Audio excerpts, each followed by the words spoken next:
guys, welcome back to Electrical Car Repair Live. Thank you guys for watching and subscribing to the channel. In today's video guys, we'll be working on a Mazda CX-7, and if you are guys trying to find where the fuse for the airbag light is, let's say your airbag light is on, you have no communication with the module if you try to scan the system, or you cannot solve the problem, we'll show you guys where that fuse is, and you need to check that fuse, because if the fuse is bad, your airbag light will be on.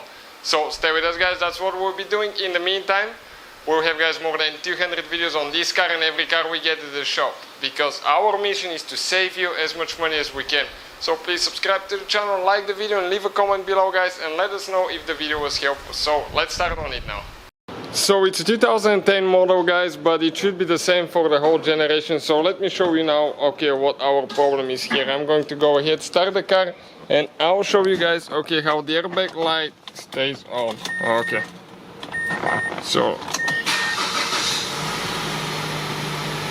so you can see guys, the airbag light, okay, just stays on.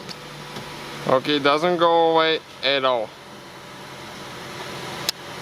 Okay, I'm trying to focus here, it's too close. Okay, right there, you can see it's on. So we'll show you guys where to find the fuse and how to take care of that problem now. And if that airbag light is on, your traction control light will be on as well guys, check it out. So they're actually connected. So let me show you how we will fix that now.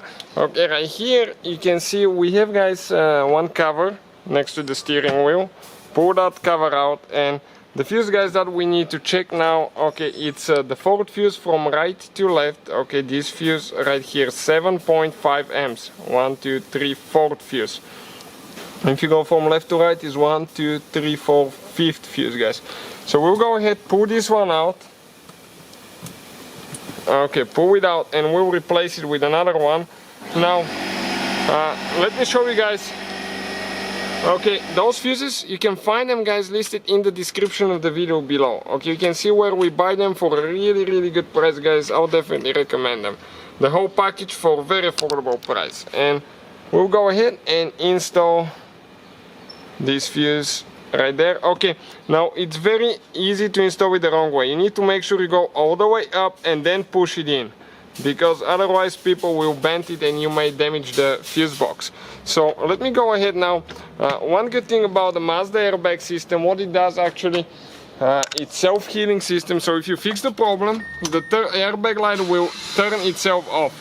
If it detects no problems, the code may still be present in the computer, but the airbag light will turn off. And you can see ours did as well. So that definitely took care of the problem. For the traction light, the only thing that we need to do now, we need to drive the car a little bit to initiate the speed sensors, and we'll be ready to go. Or turn, sometimes you may need to turn the steering wheel all the way from left to right. Okay, for the this is for the steering angle sensor. Okay, you can see one of the lights is off. Now we just need to drive it a little bit and everything will be ready. So thank you for watching guys. Please subscribe to the channel for more videos, and see you guys next time.